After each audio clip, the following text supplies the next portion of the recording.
നമസ്കാരം. Law alcoholic beverages എന്ന വിഭാഗത്തിൽപ്പെടുന്ന മദ്യത്തിന് നികുതി ഘടന പ്രഖ്യാപിച്ച മുഖ്യമന്ത്രി വി.ഡി. സതീശന്റെ ബജറ്റ് പ്രഖ്യാപനത്തിന് പിന്നാലെ വിവാദം കെട്ടടങ്ങാതെ തുടരുകയാണ്. 0.5 മുതൽ 20% വരെ വീര്യമുള്ള മദ്യമാണ് ഈ ലോ ആൽക്കഹോളിക് ബെവറേജസ് വിഭാഗത്തിൽപ്പെടുന്നത്.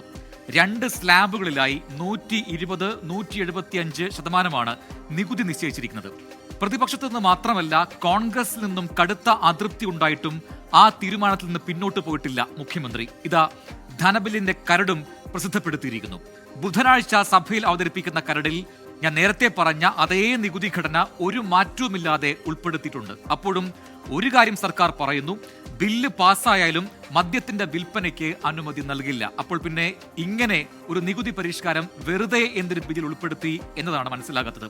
വിശദീകരണങ്ങളും വാദങ്ങളും ഇതിനോടകം പല വിധത്തിൽ നമ്മൾ കേട്ടു. ബജറ്റ് പ്രഖ്യാപനത്തിലെ മറുപടി പ്രസംഗത്തിൽ മുഖ്യമന്ത്രി പറഞ്ഞത് ഒന്നുകൂടി കേൾക്കാം. ഞങ്ങളുടെ മുമ്പിൽ വീര്യം കുറഞ്ഞ മദ്യമുണ്ട്. ഞങ്ങൾ അതിനൊരു ടാക്സ് റേറ്റ് നിശ്ചയിച്ചു. അതാണ് ടാക്സ് റേറ്റ്. 120% മുതൽ 120ഉം 175 2 ടാക്സ് റേറ്റ് നിശ്ചയിച്ചു.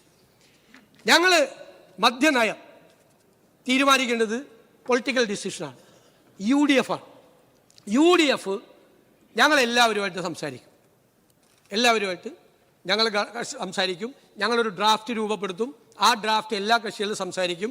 ഞങ്ങളൊരു തീരുമാനം എടുത്ത് നിങ്ങളെ പോലെ മദ്യനയത്തിന്റെ ഭാഗമാക്കി വീര്യം കുറഞ്ഞ മദ്യം കേരളത്തിൽ വിൽക്കണം എന്ന് UDF പോളിസി വന്നാൽ ഇതായിരിക്കും ടാക്സ്. ഇനി UDF തീരുമാനിക്കുകയാണ് വീര്യം കുറഞ്ഞ മദ്യം കേരളത്തിൽ വിൽക്കണ്ട, അത് വിൽക്കില്ല.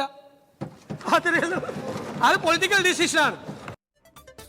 ഇനി മറുപക്ഷത്തിന്റെ വാദം എന്താണെന്ന് കൂടി നോക്കാം. 2022-23 കാലത്ത് LDF സർക്കാരിന്റെ അബ്കാരി നയത്തിൽ വീര്യം കുറഞ്ഞ മദ്യവിൽപ്പന അനുവദിച്ച് ചട്ടം ഭേദഗതി ചെയ്തു. പക്ഷേ പ്രത്യേകത നികുതി ഘടന അന്ന് നിശ്ചയിച്ചിരുന്നില്ല.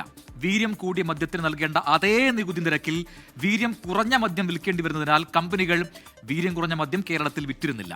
നികുതി ഘടന പരിഷ്കരിക്കണം എന്ന് പറഞ്ഞ് കത്ത് നൽകിയിട്ടും മദ്യവ്യാപനത്തിന് കാരണമാകും എന്ന വിലയിരുത്തലിൽ അത് അനുവദിച്ചില്ല എന്നാണ് CPIM പറയുന്നത്.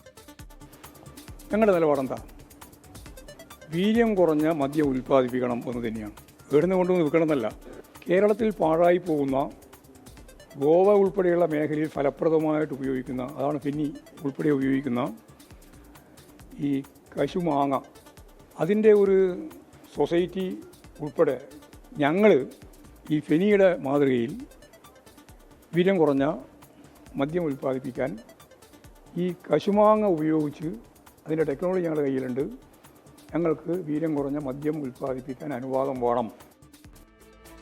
അപ്പോൾ കൂടിയ നികുതിയിൽ മദ്യം വിൽക്കാൻ അല്ലെങ്കിൽ വീര്യം കുറഞ്ഞ മദ്യം വിൽക്കാൻ അനുമതി നൽകി. അത് വിൽക്കാൻ പക്ഷേ അന്ന് കമ്പനികൾ തയ്യാറായില്ല. ഇപ്പോൾ എന്താ, വീര്യം കുറഞ്ഞ മദ്യം അതിന് നികുതി കുറയ്ക്കുന്നു എന്നൊരു നിലയിലേക്ക് പുതിയ സർക്കാർ തീരുമാനം വരുമ്പോൾ അതിലും വിൽപ്പനയ്ക്ക് അനുമതി നൽകിയിട്ടില്ല എന്ന വാദം വരുന്നു. അപ്പോൾ പിന്നെ എന്തിനാണ് ഇങ്ങനെ നികുതി പരിഷ്കരണം മാത്രം നടത്തുന്നത് എന്ന ചോദ്യമാണ് അവശേഷിക്കുന്നത്. അങ്ങനെ വാദപ്രതിവാദങ്ങൾ ഇങ്ങനെ തുടരുമ്പോൾ ഇനി എല്ലാവരും ഉറ്റുനോക്കുന്നത് UDFന്റെ മദ്യനയം എന്താകും എന്നറിയാനാണ്. ഈ വിഷയം വിശദമായി നമ്മൾ പരിശോധിക്കുകയാണ്. എല്ലാ പ്രേക്ഷകർക്കും വാർത്താ തരംഗത്തിലേക്ക് സ്വാഗതം.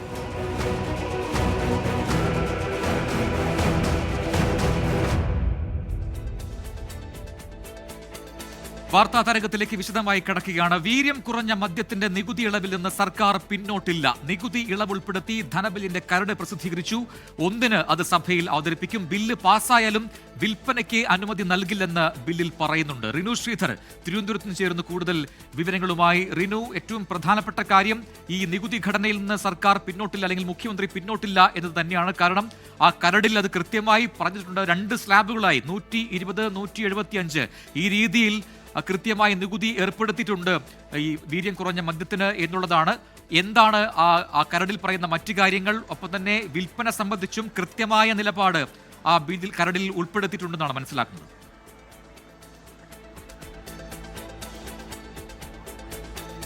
പ്രജിൻ, സംസ്ഥാനത്ത് വീര്യം കുറഞ്ഞ മദ്യത്തിന്റെ നികുതി കുറച്ച വിഷയവുമായി ബന്ധപ്പെട്ടുകൊണ്ട് പ്രതിപക്ഷവും ഭരണപക്ഷവും തമ്മിലുള്ള ആ ഒരു ആരോപണ പ്രത്യാരോപണങ്ങൾ, അതിന് ഒരു തരത്തിലുള്ള വീര്യം ചോരുന്നില്ല എന്ന് തന്നെ നമുക്ക് പറയേണ്ടി വരും. ഇതിനിടെയാണ് ഇപ്പോൾ കരട് ധനബില്ല് കൂടി പുറത്ത് വന്നിരിക്കുന്നത്. അതിൽ കൃത്യമായി ഈ എതിർപ്പുകളൊക്കെ തന്നെ അവഗണിച്ചുകൊണ്ട് മുഖ്യമന്ത്രി ഈ നികുതി കുറച്ചത് കൂടി പ്രസിദ്ധീകരിച്ചിരിക്കുന്നു എന്നുള്ളതാണ് നമുക്ക് മനസ്സിലാക്കാൻ വേണ്ടി കഴിയുന്നത്.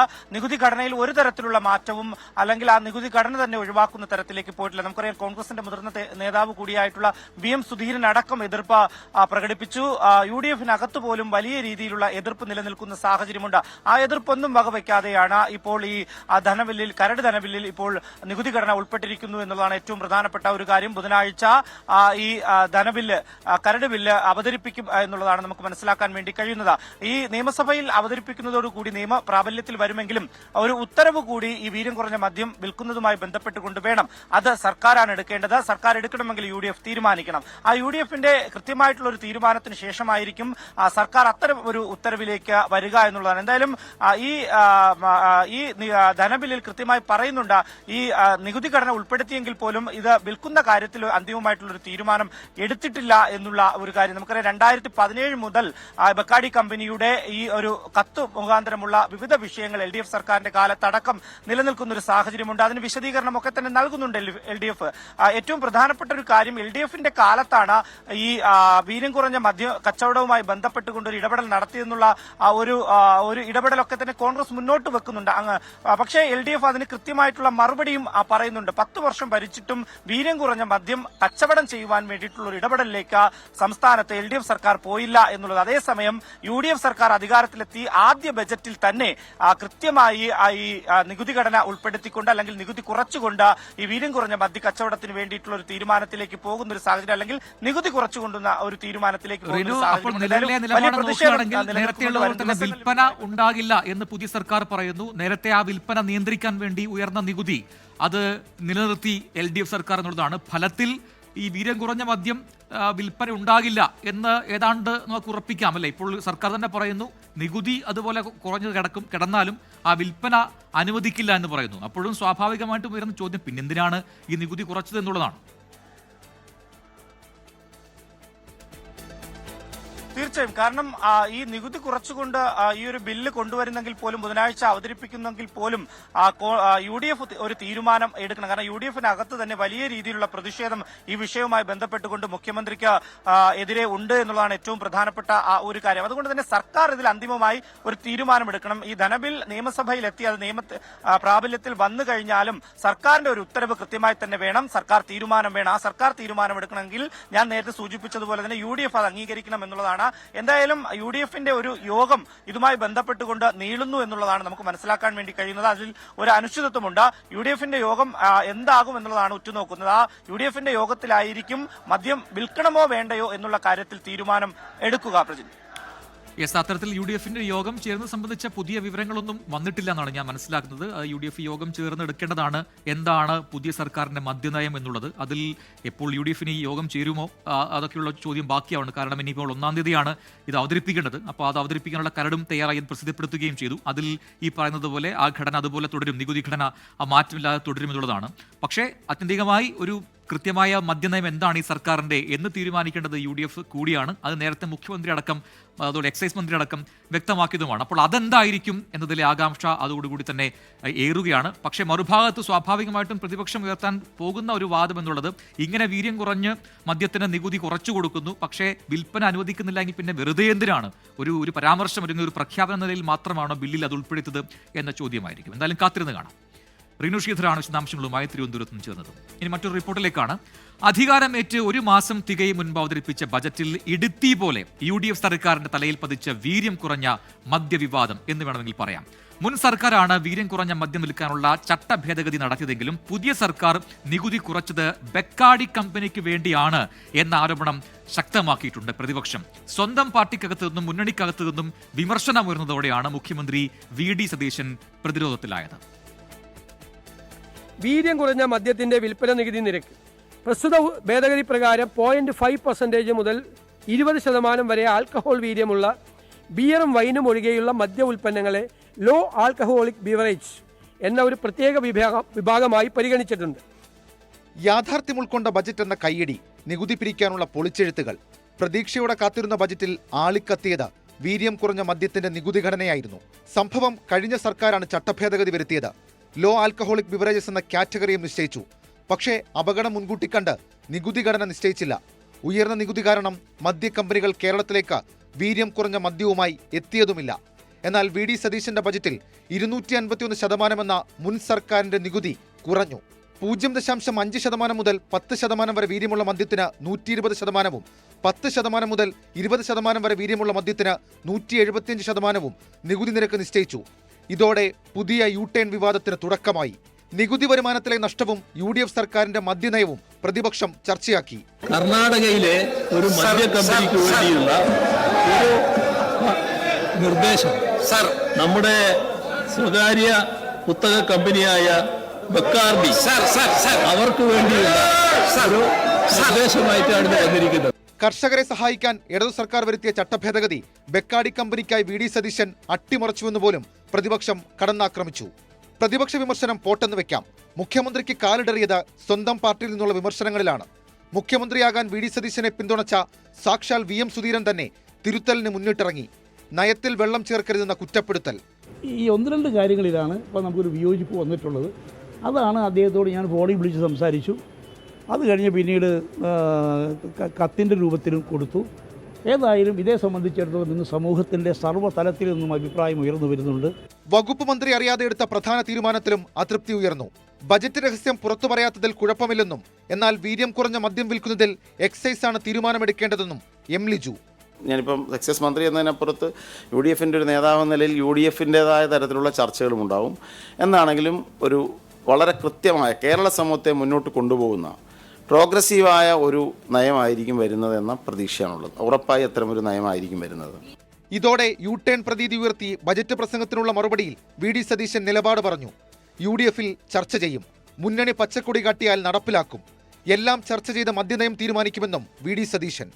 ഞങ്ങളൊരു തീരുമാനം എടുത്ത് നിങ്ങളെ പോലെ മദ്യനയത്തിന്റെ ഭാഗമാക്കി വീര്യം കുറഞ്ഞ മദ്യം കേരളത്തിൽ വിൽക്കണം എന്ന് UDF പോളിസി വന്നാൽ ഇതായിരിക്കും ടാക്സ്. ഇനി UDF തീരുമാനിക്കുകയാണ് വീര്യം കുറഞ്ഞ മദ്യം കേരളത്തിൽ വിൽക്കണ്ട, അത് വിൽക്കില്ല. അത് പൊളിറ്റിക്കൽ ഡിസിഷനാണ്.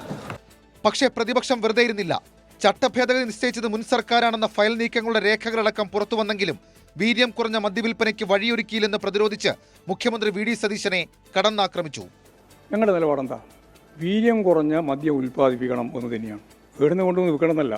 കേരളത്തിൽ പാഴായി പോകുന്ന ഗോവ ഉൾപ്പെടെയുള്ള മേഖലയിൽ ഫലപ്രദമായിട്ട് ഉപയോഗിക്കുന്ന, അതാണ് ഫെനി ഉൾപ്പെടെ ഉപയോഗിക്കുന്ന ഈ ഫെനിയുടെ മാതൃകയിൽ വീര്യം കുറഞ്ഞ മദ്യം ഉൽപ്പാദിപ്പിക്കാൻ ഈ കശുമാങ്ങ ഉപയോഗിച്ച് അതിൻ്റെ ടെക്നോളജി ഞങ്ങളുടെ കയ്യിലുണ്ട്. ഞങ്ങൾക്ക് വീര്യം കുറഞ്ഞ മദ്യം ഉൽപ്പാദിപ്പിക്കാൻ അനുവാദം വേണം. എന്നാൽ എല്ലാം കെട്ടടങ്ങിയെന്ന് പറയാനാവില്ല. കാരണം UDF ചേരണം. വിഷയത്തിൽ UDFൽ തീരുമാനമെടുക്കുമെന്ന് നിയമസഭയിൽ പ്രഖ്യാപിച്ച മുഖ്യമന്ത്രി വി ഡി സതീശനാണ് UDF ചെയർമാൻ. UDF ചേരുന്നതിനുള്ള സമയവും തീയതിയും ചെയർമാന്റെ കൂടി അഭിപ്രായം പരിഗണിച്ചാണ് UDF കൺവീനർ കക്ഷി നേതാക്കളെ അറിയിക്കുക. 1-ാം തീയതി നിയമസഭയിൽ ധനബില്ല് പാസ്സാക്കുമെന്നിരിക്കെ അതിനു മുൻപ് വിഷയം ചർച്ച ചെയ്ത് തീരുമാനമെടുക്കേണ്ട UDF യോഗം മുഖ്യമന്ത്രി വിളിക്കാത്തതിൽ കക്ഷി നേതാക്കൾക്ക് അതൃപ്തിയുണ്ട്. പരസ്യമായി പ്രതികരിച്ചില്ലെങ്കിൽ കഴിഞ്ഞ 10 വർഷം ഭരിച്ച ഒരു ഗവൺമെന്റിന്റെ ഒരു കണ്ടിന്യൂവേഷനാണ്. ഇപ്പോൾ ടാക്സിന്റെ ഫയൽ അതിവേഗം സഞ്ചരിച്ചു എന്നാണ് ഇവർ പറയുന്നത്. ബഹുദൂരം മാസങ്ങളോളം സഞ്ചരിച്ചാണ് ഈ ഞങ്ങൾ വന്നപ്പോൾ ഇവിടെ എത്തിയിരിക്കുന്നത്. അത് ഇനി എന്ത് ചെയ്യണമെന്ന് ഞങ്ങൾ ആലോചിച്ച് പറയും. ധനബില്ല് മാറ്റം കൂടാതെ പാസ്സാക്കുന്നതിന് കോൺഗ്രസിലും മുന്നണിയിലും സമവായത്തിന് നീക്കം നടത്തുകയാണ് മുഖ്യമന്ത്രി വി ഡി സതീശൻ. ഷഫീദ് റൌത്തർ, 24 തിരുവനന്തപുരം. അപ്പോൾ എന്തായാലും ഈ രീതിയിലാണ് ആ വിവാദം ഇങ്ങനെ കൊഴുക്കുന്നത്. ആരോപണ പ്രത്യാരോപണങ്ങൾ അതിപ്പോഴും തുടരുകയാണ്. ഏറ്റവും പ്രധാനപ്പെട്ട കാര്യം ഇപ്പോൾ ഏറ്റവും ഒടുവിൽ വ്യവസായ മന്ത്രി PK കുഞ്ഞാലിക്കുട്ടി പറഞ്ഞ കാര്യമാണ്. ഈ ഫയൽ നീക്കം അത് ഏറ്റവും കൂടുതലായി നടന്നത് LDF സർക്കാരിന്റെ കാലത്താണ് എന്നൊരു വിമർശനം എന്ന രീതിയിലുള്ള നിരീക്ഷണമാണ് ഇപ്പോഴത്തെ സർക്കാർ നടത്തുന്നത്. പക്ഷെ അതങ്ങനെയല്ല. ഈ സർക്കാർ അധികാരമേറ്റ് വളരെ പെട്ടെന്ന് തന്നെ എന്തുകൊണ്ട് ഇങ്ങനെയൊരു പ്രഖ്യാപനത്തിലേക്ക് വന്നു, അത് ബജറ്റിൽ ഉൾപ്പെടുത്തി എന്നൊക്കെയുള്ള മറുചോദ്യവുമായിട്ടാണ് പ്രതിപക്ഷം നിലവിൽ നിലകൊള്ളുന്നത്. അപ്പോൾ ആ ഒരു വാദം കൂടി, ആ ഒരു വാദപ്രതിവാദം കൂടി ഇതിന്റെ അനുബന്ധമായി തന്നെ നടക്കുന്നുണ്ട്. ആരാണ് ഈ ഫയൽ നീക്കം വേഗത്തിലാക്കിയത് എന്ന രീതിയിലുള്ള വിവാദം കൂടി ഇപ്പോൾ തൊഴുത്തു വരുന്നുണ്ട്. എന്തായാലും ഇതൊക്കെ ജനങ്ങൾ കൃത്യമായി തന്നെ നിരീക്ഷിക്കുന്നുണ്ട്. എന്താണ് ഓരോ സർക്കാരിൻ്റെയും മദ്യനയം, അതോടൊപ്പം തന്നെ അതിലെങ്ങനെ കൈകാര്യം ചെയ്യുന്നു ഓരോ സർക്കാരും, ഒപ്പം തന്നെ അതിലെ പ്രതികരണങ്ങൾ പോലും വളരെ കൃത്യമായിട്ടാണ് ജനങ്ങൾ നിരീക്ഷിക്കുന്നുണ്ട്. ചില പ്രതികരണങ്ങൾ നമുക്ക് കാണാം. ഇടുക്കിയിലേക്കാണ്. ഇടുക്കിക്കാർ എന്ത് പറയുന്നു ഈ വിഷയത്തിൽ എന്ന് കാണാം. വീര്യം കുറഞ്ഞ മദ്യത്തിന് നികുതി കുറയ്ക്കണം എന്ന് തന്നെയാണ് എനിക്ക് പറയാനുള്ളത്. അതായത് മനുഷ്യൻ്റെ പോക്കറ്റാണല്ലോ എപ്പോഴും നോക്കണേ. അപ്പം പൈസ കുറച്ച് മദ്യം കിട്ടണതാണ് എല്ലാവരും നോക്കണേ. അതിപ്പം കുടിക്കണവൻ എല്ലാവരും അത് കുടിക്കും. പിള്ളേർ കുടിക്കണമെന്നൊന്നും നിർബന്ധമില്ല. വീര്യം കുറഞ്ഞ മദ്യം വേണ്ട എന്നുള്ളതാണ് എൻ്റെ അഭിപ്രായം.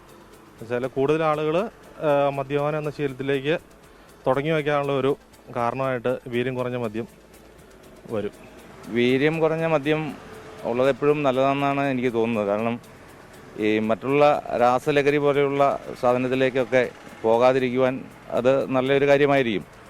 അതുപോലെ തന്നെ ഇത് വീര്യം കുറഞ്ഞതാണെങ്കിലും കൂടുതലാണെങ്കിലും ഇതൊന്നും ഉപയോഗിക്കാൻ ഈ കുട്ടികളിൽ ഉപയോഗിക്കാതിരിക്കാൻ വേണ്ടിയുള്ള ബോധവൽക്കരണമാണ് ഇതിനകത്ത് കൂടുതലായിട്ട് ആവശ്യമായിട്ട് എനിക്ക് തോന്നുന്നത്. ബീജോളം മദ്യം തന്നെയാണ് ജനങ്ങൾക്ക് ആവശ്യം. അല്ല, ജനങ്ങൾ കുടിക്കുകയില്ല. പിന്നെ കാശുള്ളവർ കുടിക്കും, ബീജം കുറഞ്ഞതോ കൂടാതെ എല്ലാവരും കുടിക്കും. അല്ല, ബീജം കുറവുള്ളതാണ് ഒരു തൊഴിലാളികളും കുടിക്കുക. അന്ത്യോളം പാടുപെട്ടാൽ മരുന്ന് മദ്യം രണ്ടുപേർ കടിക്കാൻ പോകുന്ന ബീജം എല്ലാം കുടിക്കുമോ? അത്രേ ഉള്ളൂ പ്രശ്നം. ഈ ജവാൻ ഇവിടെ വന്നു, ആദ്യം ഇറങ്ങിയിടയ്ക്ക് നല്ല ഒരു 100 വില 70 രൂപ ഉണ്ട് ഒരു ബെക്കിന്. ഈ 70 രൂപയ്ക്ക് ഇത് ഒരു ബെക്കടിക്കുന്നവന് ഈ ബീജം കുറഞ്ഞ് അവനിപ്പം നിർത്തിയത്. ഇപ്പം റമ്മേ തുടങ്ങിയേക്കുക, അത് 100 രൂപ.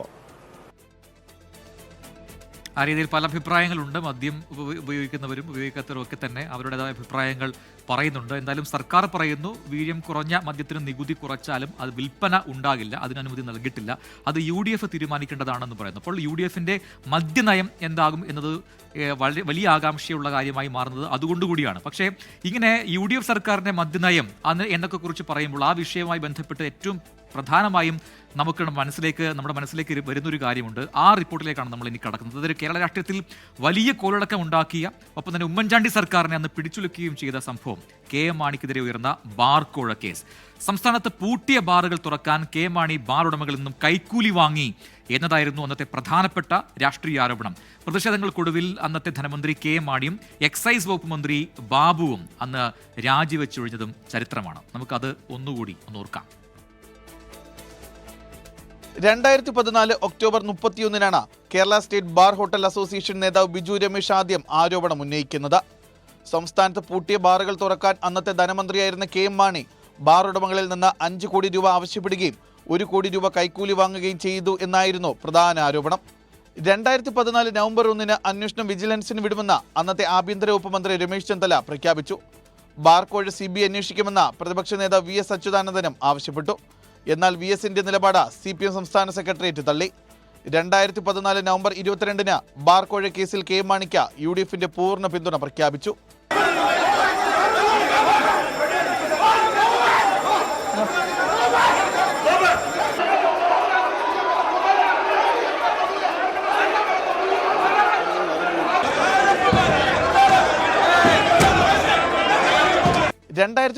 ഡിസംബർ 1 പ്രതിപക്ഷത്തിന്റെ നിയമസഭ സ്തംഭിപ്പിച്ചുള്ള പ്രതിഷേധം.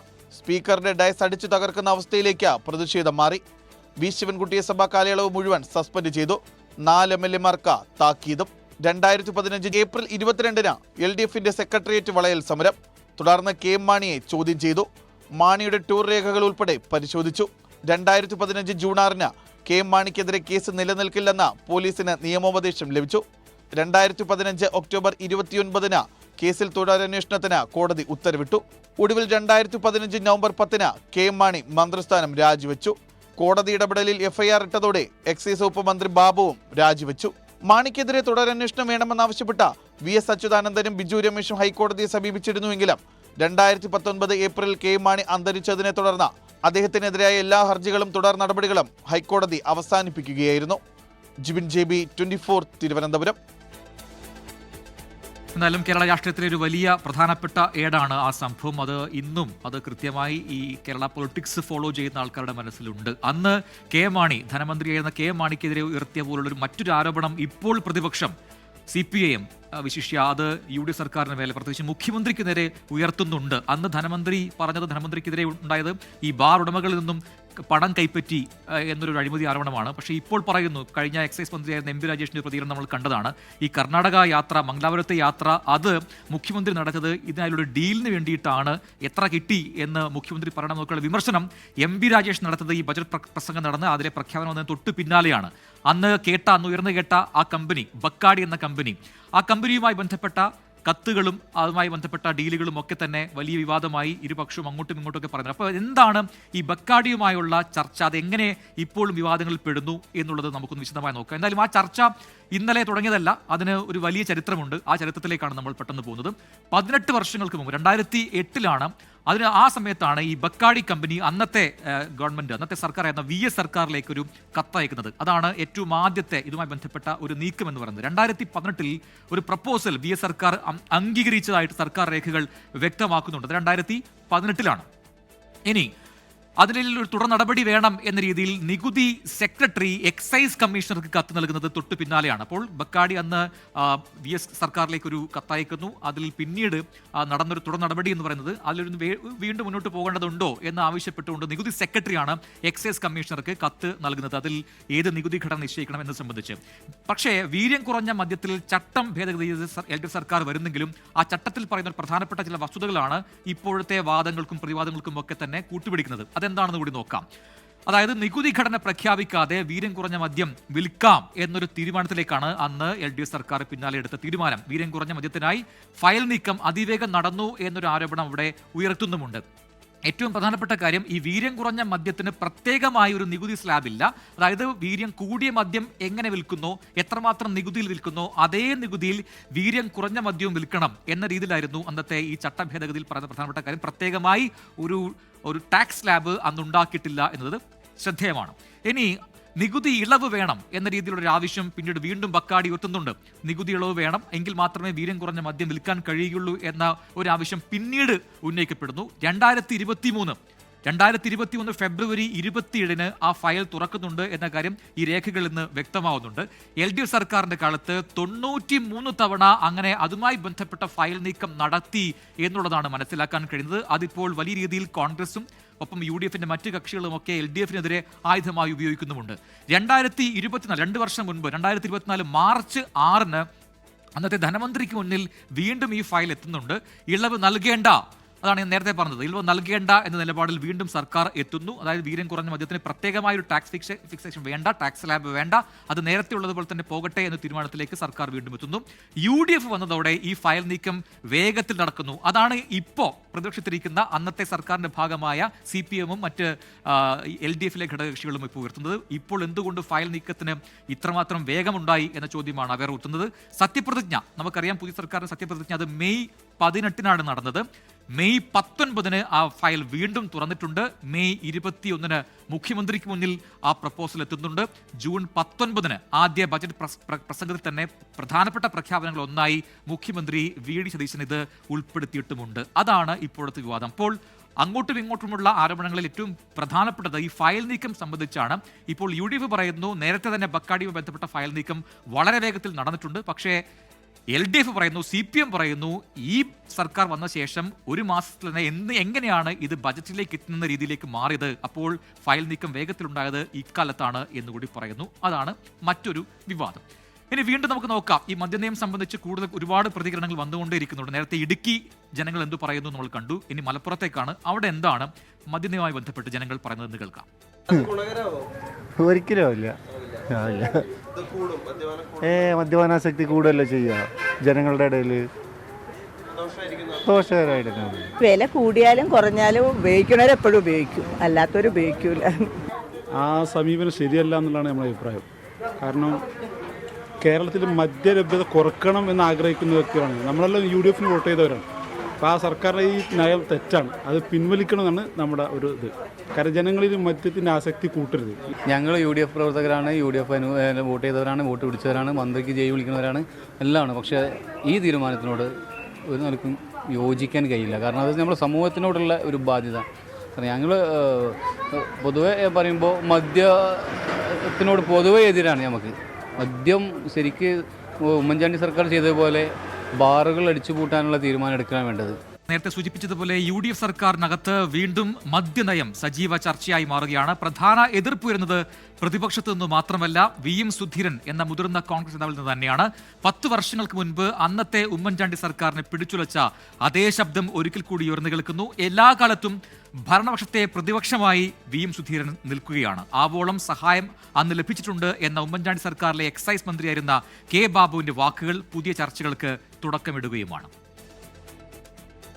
2021 മുതൽ 2016 വരെയുള്ള ഉമ്മൻചാണ്ടി സർക്കാരിന്റെ കാലം ഒരു ടൈറ്റാനിക് കപ്പൽ ആയിരുന്നെങ്കിൽ മുന്നിൽ പ്രതിസന്ധി സൃഷ്ടിച്ച മഞ്ഞുമലകളായിരുന്നു ബാർക്കോഴ വിവാദവും സോളാർ കേസും. ഇതിൽ ബാർക്കോഴ വിവാദം സർക്കാരിനെ മാത്രമല്ല UDF മുന്നണിയെ തന്നെ പിടിച്ചുലച്ചു. KM മാണി എന്ന വൻമരം വീണുപോയതും ബാർക്കോഴയെ തുടർന്ന്. അഴിമതിയില്ലാത്ത ആദർശധീരനായ രാഷ്ട്രീയക്കാരൻ എന്ന പേര് എക്കാലത്തുമുള്ള VM സുധീരനായിരുന്നു ഉമ്മൻചാണ്ടി സർക്കാരിന്റെ വിവാദകാലത്ത് KPCC അധ്യക്ഷൻ. ബാർ ലൈസൻസ് പുതുക്കുന്നതുമായി ബന്ധപ്പെട്ട് മദ്യലോബികൾ സർക്കാരിൽ വലിയ സ്വാധീനം ചെലുത്തുന്നുണ്ടെന്ന് സുധീരൻ പരസ്യമായി വിമർശിച്ചു. അതിനെ മറികടക്കാൻ നിലവാരമില്ലാത്ത 418 ബാറുകൾ മാത്രമല്ല, പഞ്ചനക്ഷത്ര പദവിയുള്ള ബാറുകൾ അല്ലാത്തവ എല്ലാം പൂട്ടാൻ സർക്കാർ തീരുമാനിച്ചു. 10 വർഷം കൊണ്ട് കേരളത്തിൽ പൂർണ്ണ മദ്യനിരോധനം നടപ്പാക്കുക എന്നതായിരുന്നു മദ്യനയത്തിന്റെ ലക്ഷ്യമെന്ന് പ്രഖ്യാപിച്ചു. ചെറുതല്ലാത്ത തലവേദനയാണ് മുഖ്യമന്ത്രി ഉമ്മൻചാണ്ടിക്കും അന്നത്തെ എക്സൈസ് മന്ത്രിയായിരുന്ന K ബാബുവിനും ഉണ്ടായത്. ആശയപരമായി നേതാക്കൾ രണ്ടു ചേരിയിലായി. മദ്യനയത്തിൽ കർശനമായ നിലപാട് KPCC അധ്യക്ഷൻ VM സുധീരൻ തുടർന്നു. റവന്യൂ വരുമാനത്തെക്കാൾ വലുത് ജനങ്ങളുടെ ആരോഗ്യവും സമാധാനവുമാണെന്ന് സുധീരൻ വാദിച്ചു. KPCC എക്സിക്യൂട്ടീവ് യോഗങ്ങളിലും പൊതുവേദികളിലും നിലപാട് ശക്തമായി പറഞ്ഞു. VM സുധീരന്റെ ഉടക്കുകൂടി വന്നതിനെ തുടർന്ന് സംസ്ഥാനത്തെ ബാറുകൾക്കെല്ലാം പൂട്ടുവീഴുന്നു. ഒരു വിട്ടുവീഴ്ചയ്ക്കും VM സുധീരൻ തയ്യാറായില്ല. പല കാര്യങ്ങളിലും മുഖ്യമന്ത്രിയും KPCC അധ്യക്ഷനും രണ്ടു വഴിക്കായി. മന്ത്രിസഭയിൽ തന്നെ പല അഭിപ്രായങ്ങൾ ഉയർന്നു. ബാറുടമകളിൽ നിന്ന് അന്നത്തെ ധനമന്ത്രിയായിരുന്ന KM മാണി പണം വാങ്ങിയെന്ന ആരോപണം സർക്കാരിനെ പിടിച്ചുലയ്ക്കുന്നതിനും രാഷ്ട്രീയ കേരളം സാക്ഷിയായി. 10 വർഷങ്ങൾക്കിപ്പുറം വീണ്ടും UDF അധികാരത്തിലേക്ക്. VD സതീശൻ സർക്കാരിന്റെ ആദ്യ ബജറ്റിൽ തന്നെ മദ്യനയവുമായി ബന്ധപ്പെട്ട് വീര്യം കുറഞ്ഞ മദ്യത്തിന് നികുതി കുറയ്ക്കണമെന്ന പ്രഖ്യാപനം വലിയ കോലാഹലങ്ങൾക്കാണ് തുടക്കമിട്ടിരിക്കുന്നത്. ബിയറും വൈനും ഒഴികെയുള്ള മദ്യ ഉൽപ്പന്നങ്ങളെ ലോ ആൽക്കഹോളിക് ബിവറേജ് എന്ന ഒരു പ്രത്യേക വിഭാഗമായി പരിഗണിച്ചിട്ടുണ്ട്. ഈ വിഭാഗത്തിൽ ഉൾപ്പെടുന്ന മദ്യ ഉൽപ്പന്നങ്ങളുടെ നികുതി ഘടനയിൽ വ്യക്തത വരുത്തുന്നതിനായി അവയ്ക്ക് അനുയോജ്യമായ വിൽപ്പന നികുതി നിരക്ക് കേരള പൊതുവിൽപ്പന നികുതി നിയമപ്രകാരം നിശ്ചയിക്കേണ്ടതുണ്ട്. ഈ സാഹചര്യത്തിൽ 0.5% മുതൽ 10% വരെ വീര്യമുള്ള ഇത്തരം ഉൽപ്പന്നങ്ങൾക്ക് 120% വിൽപ്പന നികുതി നിരക്കും 10% മുതൽ 20% വരെ വീര്യമുള്ളവയ്ക്ക് 175% വിൽപ്പന നികുതി നിരക്കും നിശ്ചയിക്കുന്നു. സ്വാഭാവികമായും പ്രതിപക്ഷം കടുത്ത വിമർശനങ്ങൾ ഉന്നയിക്കുന്നു. എന്നാൽ പാർട്ടിക്കകത്തു നിന്ന് വീണ്ടും അതേ എതിർശബ്ദം ഉയർന്നു കഴിഞ്ഞു. VM സുധീരൻ ഇങ്ങനൊരു പ്രഖ്യാപനം തെരഞ്ഞെടുപ്പ് മാനിഫെസ്റ്റോയിൽ തന്നെ ഉൾപ്പെടുത്തിയതിന് ശേഷം പിന്നെ എങ്ങനെ വന്നു എന്നുള്ളത് ഇപ്പോഴും തിരിച്ചറിയാൻ സാധിക്കുന്നില്ല. ഞാൻ പറഞ്ഞു വന്നത് ഇതൊക്കെ കോൺഗ്രസിൻ്റെ പ്രഖ്യാപിത നയങ്ങളാണ്. പക്ഷേ ഈ 1-2 കാര്യങ്ങളിലാണ് ഇപ്പോൾ നമുക്കൊരു വിയോജിപ്പ് വന്നിട്ടുള്ളത്. അതാണ് അദ്ദേഹത്തോട് ഞാൻ ഫോണിൽ വിളിച്ച് സംസാരിച്ചു. അത് കഴിഞ്ഞ് പിന്നീട് കത്തിൻ്റെ രൂപത്തിലും കൊടുത്തു. വിഷയം UDF ചർച്ച ചെയ്യുമെന്നും പിന്നോട്ടില്ലെന്നും മുഖ്യമന്ത്രി സഭയിൽ ആവർത്തിച്ചപ്പോൾ വീണ്ടും എതിർപ്പ്. മുഖ്യമന്ത്രിയുടെ വാക്കുകളിൽ അവ്യക്തതയുണ്ടെന്നതടക്കം രൂക്ഷമായ പ്രതികരണം VM സുധീരനിൽ നിന്നുണ്ടായി. നിയമസഭയിൽ ഈ പ്രപ്പോസൽ വരുന്നതിന് മുമ്പ് തന്നെ പാർട്ടി തലത്തിലും UDF തലത്തിലും ഇതേ സംബന്ധിച്ച് ചർച്ച നടത്തുകയായിരുന്നു അഭികാമ്യമായിട്ടുള്ളത്. എനിക്ക് ബഹുമാനപ്പെട്ട മുഖ്യമന്ത്രിയോട് പ്രത്യേകിച്ച് പറയാനുള്ളത്, ആ ഫിനാൻസ് ബില്ല് അവതരിക്കുന്ന വേളയിൽ തന്നെ ഈ പ്രപ്പോസൽ ഒഴിവാക്കിക്കൊണ്ടുള്ള നിർദ്ദേശങ്ങൾ സമർപ്പിക്കുകയായിരിക്കും ഏറ്റവും ഉചിതമായിട്ടുള്ളത്. വിവാദമുണ്ടായ ആ സമയത്ത് നിശബ്ദനായിരുന്ന പഴയ എക്സൈസ് മന്ത്രി K ബാബു മൗനം വെടിഞ്ഞു. സുധീരനെതിരെ വിമർശനവും പരിഹാസവുമായി കൃത്യമായ ഒളിയമ്പ്. ഓരോരുത്തർക്കും ഓരോ നയം ഉണ്ടാവും. ഓരോ വാളെടുത്തവരെല്ലാം വെളിച്ചപ്പാടെന്ന് പറയുന്ന പോലെ UDFൽ എല്ലാവർക്കും നയമുണ്ട്. ആ നയം ഞാൻ ഉൾപ്പെടെയുള്ള ആളുകൾ ഗവൺമെൻറ്റിലുണ്ടായ സമയത്തും ചിലരെല്ലാം അവരവരുടെ നിലപാടുകളുമായിട്ട് വന്നു. അതിൻ്റെ ഒരു ആവർത്തനം ഇപ്പോൾ നടക്കുമ്പോൾ കഴിഞ്ഞ് എനിക്കിതിനകത്തൊരു അത്ഭുതമില്ല. കാരണം ഇത് നേരത്തെ ഞാൻ കുറേ അനുഭവിച്ചതാണ്. ഇപ്പോൾ ആ ആളുകളൊക്കെ തന്നെ പലരുമാണ് ഇപ്പോഴും വന്നിട്ടുള്ളത്. 10 വർഷങ്ങൾക്ക് മുമ്പ് മദ്യനയത്തിൽ UDFന് അകത്തുനിന്ന് തന്നെ ഉണ്ടായ ഭിന്നിപ്പ് അതേ നിലയിൽ പത്തി വിടർത്താൻ ഒരുങ്ങുന്നു. എന്തായിരിക്കും പൂക്കി കോൺഗ്രസിന്റെ നിലപാട്? എങ്ങനെ മെരുക്കും സുധീരൻ എന്ന മുതിർന്ന നേതാവിനെ? പ്രതിസന്ധി മറികടക്കാൻ എന്ത് തന്ത്രമായിരിക്കും വി.ഡി. സതീശൻ എന്ന ജനങ്ങളാൽ തിരഞ്ഞെടുക്കപ്പെട്ട മുഖ്യമന്ത്രിക്കുണ്ടാവുക? 24 കൊച്ചി. എന്തായാലും മദ്യനയത്തിൽ എന്തായിരിക്കും ഇനി ഉരുത്തിരിഞ്ഞു വരുന്നത് എന്നത് കാത്തിരുന്ന് കാണാം. എന്തായാലും പ്രതികരണങ്ങൾ അവസാനിക്കുന്നില്ല. നമുക്ക് വയനാട്ടിലേക്ക് പോകാം. എന്താണ് അവിടുത്തെ ജനങ്ങൾക്ക് ഈ വിഷയത്തിൽ പറയാനുള്ളത് എന്ന് കേൾക്കാം. പൊതുവെ UDF സർക്കാരിൻ്റെ തീരുമാനം തന്നെ കേരളത്തിൻ്റെ മദ്യത്തിൻ്റെ ലഭ്യത കുറയ്ക്കുക എന്നുള്ളതാണ്. കേരളത്തിൽ മദ്യത്തിൻ്റെ ലഭ്യത കുറച്ചുകൊണ്ടുവന്ന് കാര്യങ്ങൾ മുമ്പോട്ട് കൊണ്ടുപോവുക. അല്ലാതെ 29 ബാറുണ്ടായിരുന്ന് 900 ബാറാക്കുന്ന ഒരു സ്ഥിതിയല്ല UDF സർക്കാരിന്. അപ്പോൾ ശരിക്കും പറഞ്ഞാൽ മദ്യത്തിൻ്റെ നികുതി കുറച്ച് കാര്യങ്ങൾ നല്ല രീതിക്ക് കൊണ്ടുപോകാന്നുള്ളതാണ് സർക്കാരിൻ്റെ തീരുമാനം. അതുമായിട്ട് മുമ്പോട്ട് പോകും. നികുതി കൂട്ടിയാലും കുറച്ചാലും എന്ത് ചെയ്താലും ആൾക്കാർ മദ്യം കഴിക്കും. എനിക്ക് എത്ര പറയാനുള്ളൂ. അത് വിഷയമുള്ള കേസ്. എന്ത് പ്രതിഷേധം, ആകെ എന്ത് പ്രതിഷേധം? ചുമ്മാ പാർട്ടി രാഷ്ട്രീയമല്ല ഇതൊക്കെ.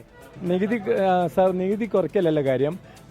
ഈ പുതിയ ഗവൺമെന്റിന് കേരള പൊതുജനവിഭാഗത്തോട് എന്തെങ്കിലും ഒരു കമ്മിറ്റ്മെന്റ് ബാക്കി ബാലൻസ് ആയിട്ടുണ്ടെങ്കിൽ ഈ മദ്യം പൂർണ്ണമായി നിർത്തലാക്കണം എന്നാണ് എൻ്റെ അഭിപ്രായം. വീര്യം കുറഞ്ഞ മദ്യം വന്നു കഴിഞ്ഞാൽ എന്തായാലും പുതിയ ആൾക്കാർ അതിലേക്കൊക്കെ പോകാനുള്ള സാധ്യത കൂടുതലാണ്. അതുകൊണ്ട് വരാതിരിക്കുന്നതാണ് നല്ലതെന്നാണ് എൻ്റെ അഭിപ്രായം. ആ രീതിയിൽ ജനങ്ങൾക്കും കൃത്യമായ നിലപാടുകളുണ്ട്. അവരും ഈ പറയുന്ന ആകാംക്ഷയോടെ കാത്തിരിക്കുന്നു എന്താണ്, ഏത് രീതിയിലാണ് UDFന്റെ മദ്യതയും ഉരുത്തിരിഞ്ഞു വരുന്നത് എന്നത്. എന്നാലും UDF യോഗം ചേരാൻ തീരുമാനിച്ചിട്ടില്ല. 1-ാം തീയതി ആ കരട് അവതരിപ്പിക്കാൻ പോവുകയാണ് നിയമസഭയിൽ. അത് ബില്ല് പാസ്സായാലും ഈ വിൽപ്പന അനുവദിക്കില്ല എന്ന് സർക്കാർ പറയുന്നുണ്ട്. ഒപ്പം തന്നെ മദ്യനയം അത് പിന്നീട് വിശദമായി ചർച്ച ചെയ്ത് തീരുമാനിക്കും എന്നാണ് സർക്കാർ പറയുന്നത്. അതെപ്പോൾ ഉണ്ടാകും എന്നതാണ് സുപ്രധാനമായും ഉയർന്ന ചോദ്യം. എന്തായാലും നമ്മൾ കണ്ടു, ഈ 10 വർഷം പ്രതിപക്ഷത്തിരുന്ന UDFന് ഭരണം കിട്ടിയപ്പോൾ വലിയ വിവാദമാണ് ഈ വിഷയവുമായി ബന്ധപ്പെട്ടുണ്ടാകുന്നത്. ഇപ്പോൾ LDFന്റെ ഭാഗത്ത് നിന്ന് ഒരുപാട് വിമർശന സ്വരങ്ങൾ ഉണ്ടാകുന്നുണ്ട്. പക്ഷേ മുന്നണിക്കകത്തു നിന്നും പല നേതാക്കളും പ്രതികരണവുമായി രംഗത്ത് വരുന്നു എന്നതും മുഖ്യമന്ത്രിക്ക് വലിയ തലവേദനയാണ്. ഒരു റിപ്പോർട്ട് കൂടി കാണാം. VD സർക്കാരിന്റെ മദ്യനയം തിരുത്തണമെന്ന കടുത്ത നിലപാടിലാണ് VM സുധീരൻ. പാർട്ടിയിൽ എന്നും തിരുത്തൽ ശക്തിയായ മുതിർന്ന നേതാവ് പറയുന്നത് പ്രഖ്യാപിത നയത്തിൽ നിന്നുള്ള സർക്കാരിന്റെ വ്യതിചലനം ചൂണ്ടിക്കാട്ടിയാണ്. എന്നാൽ പിന്നീട് UDF ഘടകകക്ഷികളിൽ നിന്നുള്ള എതിർപ്പ് ശക്തമായി. മുസ്ലിം ലീഗ് പ്രസിഡന്റ് പാണക്കാട് സാദിഖലി തങ്ങൾ ചന്ദ്രികയിൽ എഴുതിയ ലേഖനമാണ് ഇതിൽ നിർണായകമായത്. ആഭ്യന്തരമന്ത്രി രമേശ് ചെന്നിത്തലയുടെ നേതൃത്വത്തിൽ ഓപ്പറേഷൻ തൂഫാനായി ലഹരിക്കെതിരായ പോരാട്ടം ശക്തമാക്കുന്നതിനിടയിൽ മദ്യനയത്തിലുള്ള ഇളവ് വൈരുദ്ധ്യമായി പലരും ചൂണ്ടിക്കാട്ടപ്പെട്ടു. എക്കാലത്തും UDFനൊപ്പം നിന്ന സമസ്ത EK വിഭാഗവും രംഗത്തെത്തി. സുപ്രഭാതത്തിൻ്റെ എഡിറ്റോറിയലിലൂടെ ആദ്യ പ്രതിഷേധം. പിന്നീട് ജെഫ്രി തങ്ങൾ ശക്തമായ ഭാഷയിൽ പറഞ്ഞു മദ്യനയം തിരുത്തണമെന്ന്. അവരുടെ നയത്തിന് നമ്മൾ എതിർക്കല്ല. അവർക്ക് സർക്കാരിനൊക്കെ ഇഷ്ടമുള്ള നയങ്ങളൊക്കെ കൊണ്ടുവരാം. മദ്യത്തിൽ നമ്മൾ പ്രോത്സാഹിപ്പിക്കുക എന്നല്ല, മദ്യത്തിനോട് നമ്മൾ എതിരല്ലേ. സർക്കാരിൻ്റെ നയങ്ങളുണ്ടാവും. അത് നമ്മൾ ചിലപ്പോൾ എതിർക്കപ്പെടാനായിരിക്കാം, ചിലപ്പോൾ നമുക്ക് അനുഭവിക്കപ്പെടാം. അത്രേ ഉള്ളൂ. സിറാജ് പത്രവും കാന്തപുരം AP അബൂബക്കർ മുസ്ലിയാരും എക്കാലത്തും UDFനൊപ്പം നിന്നില്ലെങ്കിലും അവരും സർക്കാരിനെ ഇക്കാര്യത്തിൽ പ്രതിരോധത്തിലാക്കി.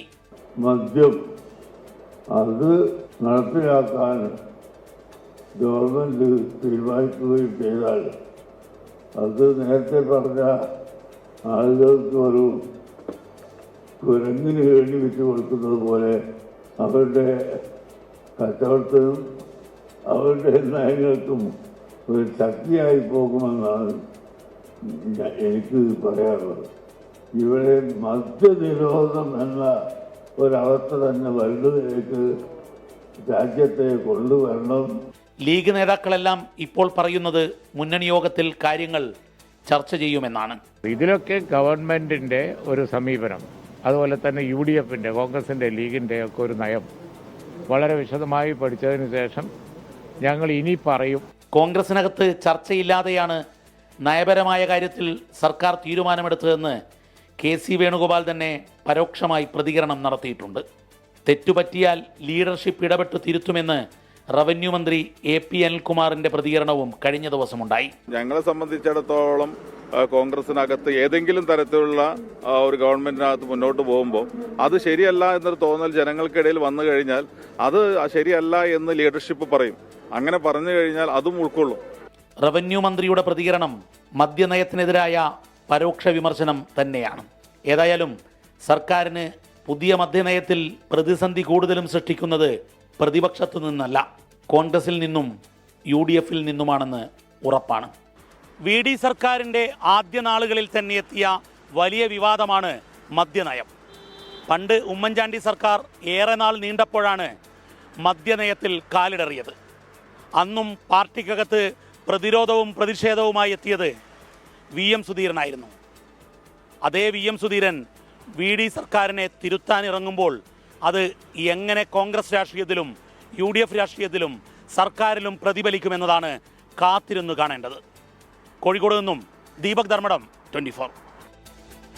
ഏതായാലും വീര്യം കുറഞ്ഞ മദ്യത്തിന് നികുതി കുറച്ച സംഭവത്തിൽ പക്ഷേ ഭരണപ്രതിപക്ഷ പോരിന്റെ വീര്യം ഒട്ടും കുറയുന്നില്ല, അത് കൂടി തന്നെ നിൽക്കുകയാണ്. നേരത്തെ പറഞ്ഞതുപോലെ LDF സർക്കാരിന്റെ കാലത്ത് 10 വർഷം എടുത്തിട്ടാണ് ഈ ഒരു തീരുമാനത്തിലേക്ക് ഒക്കെ വന്നത്. അതായത് തിടുക്കത്തിലൊരു തീരുമാനം എടുത്തില്ല എന്നൊരു പ്രതിരോധം ഇപ്പോഴത്തെ പ്രതിപക്ഷം ഉയർത്തുന്നുണ്ട്. പക്ഷേ അതേസമയം 10 വർഷം അതല്ലാതെ ഒറ്റയടിക്ക് തന്നെ ഇപ്പോൾ ഭരണത്തിലേറി ഒരു മാസം കൊണ്ട് തന്നെ ഒരു ബജറ്റിലേക്ക് എങ്ങനെയാണ് ഈ പ്രഖ്യാപനം എത്തിച്ചത് എന്നൊരു ആരോപണ മുന കൂടി പ്രതിപക്ഷം ഇപ്പോൾ സർക്കാരിനെതിരെ UDF-നെതിരെ ഉയർത്തുന്നുമുണ്ട്. ഈ ബെക്കാഡി കമ്പനിയുമായി ബന്ധത്തെ ചൊല്ലിയൊക്കെയുള്ള വിമർശനങ്ങളും ഒരു ഭാഗത്ത് LDF ഉയർത്തിവരുന്നു. LDF സർക്കാരിന്റെ കാലത്ത് നടത്തിയ നീക്കങ്ങളുടെ രേഖകൾ പുറത്തുവന്നതോടെ ഇപ്പോൾ ഈ ഭരണപ്രതിപക്ഷ ഏറ്റുമുട്ടൽ അത് വളരെ വളരെ സജീവമായി തന്നെ മുന്നോട്ട് പോവുകയാണ്. എല്ലാവർക്കും അറിയാവുന്നതുപോലെ കർണാടകയിലെ ഒരു മദ്യ കമ്പനിയാണ്.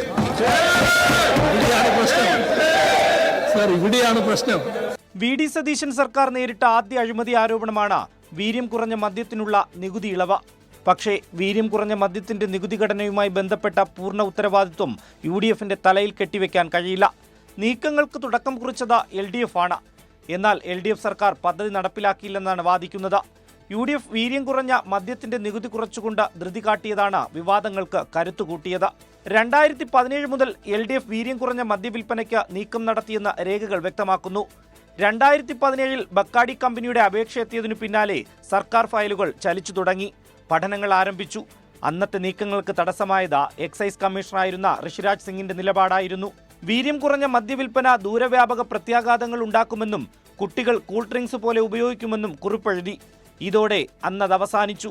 ഞങ്ങളുടെ മുമ്പിൽ വീര്യം കുറഞ്ഞ മദ്യമുണ്ട്, ഞങ്ങൾ അതിനൊരു ടാക്സ് റേറ്റ് നിശ്ചയിച്ചു. അതാണ് ടാക്സ് റേറ്റ്. 120ഉം 175 2 ടാക്സ് റേറ്റ് നിശ്ചയിച്ചു. മദ്യനയം തീരുമാനിക്കേണ്ടത് പൊളിറ്റിക്കൽ ഡിസിഷനാണ്. UDF ആണ്. UDF ഞങ്ങളെല്ലാവരുമായിട്ട് സംസാരിക്കും.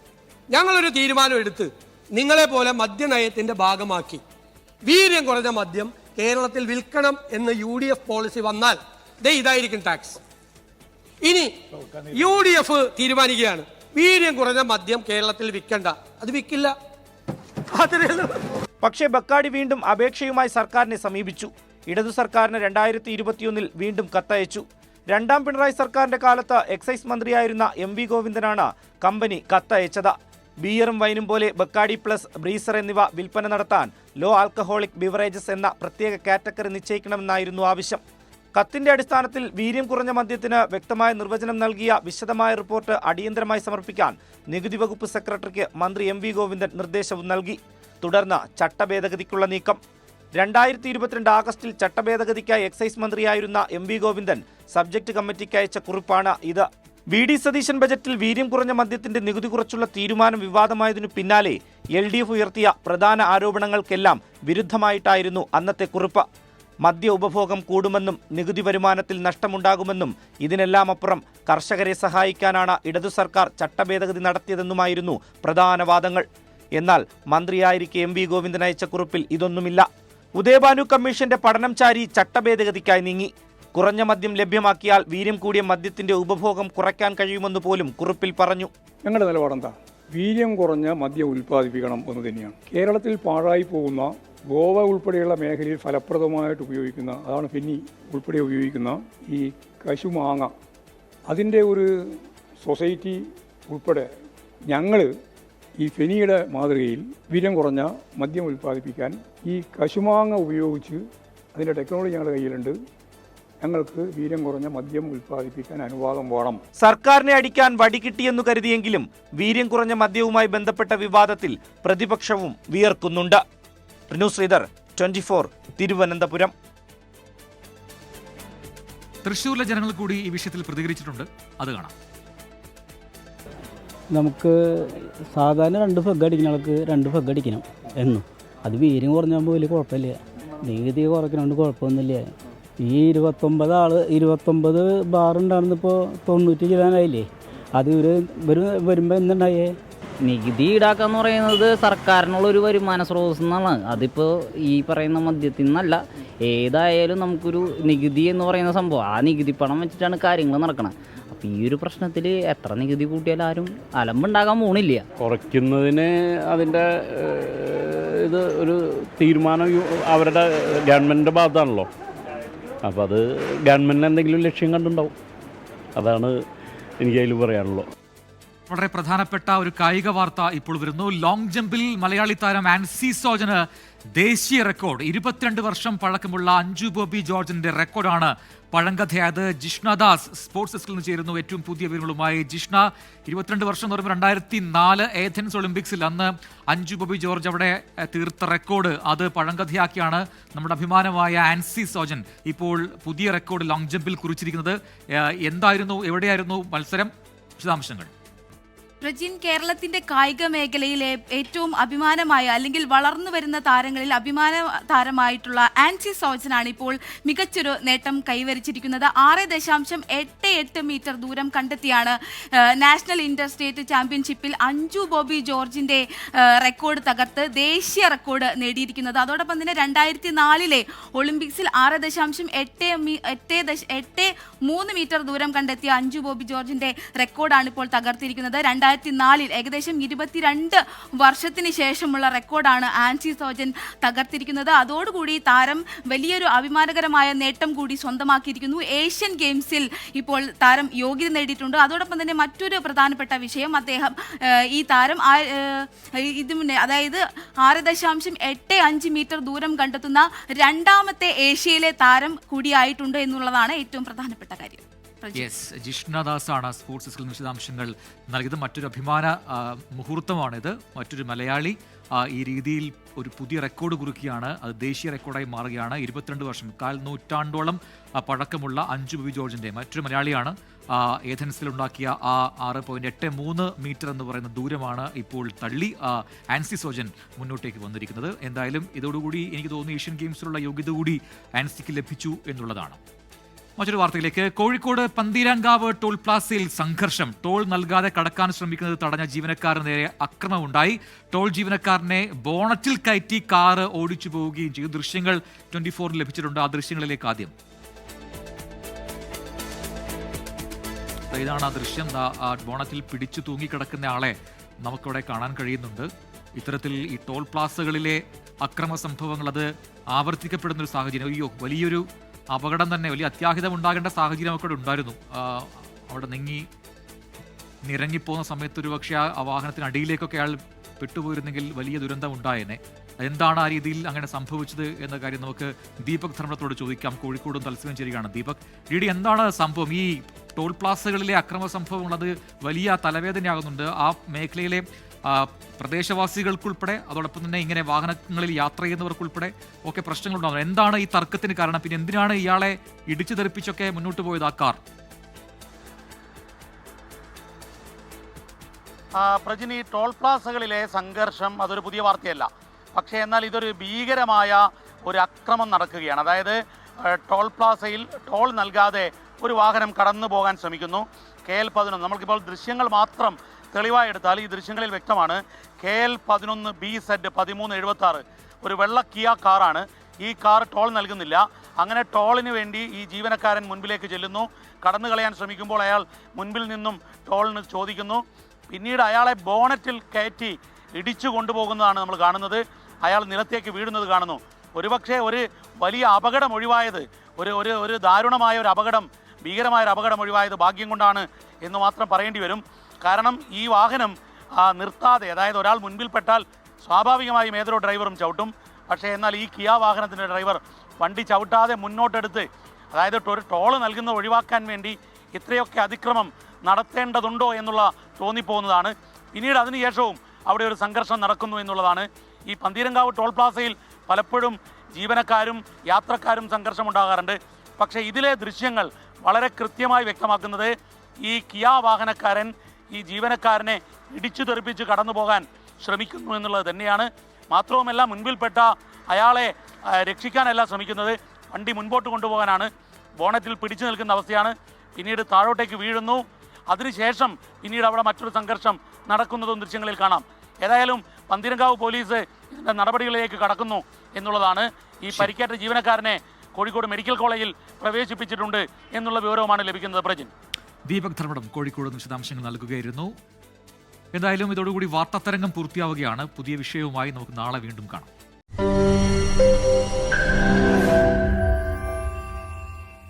ലോകത്തെവിടെയായാലും ഏത് സമയത്തും 24 വാർത്തകളും ഓഗ്മെന്റഡ് റിയാലിറ്റി പാക്കേജുകളും എക്സ്പ്ലെയിനറുകളും വിശദമായി കാണാൻ ഞങ്ങളുടെ യൂട്യൂബ് ചാനൽ നിങ്ങൾക്ക് സബ്സ്ക്രൈബ് ചെയ്യാം.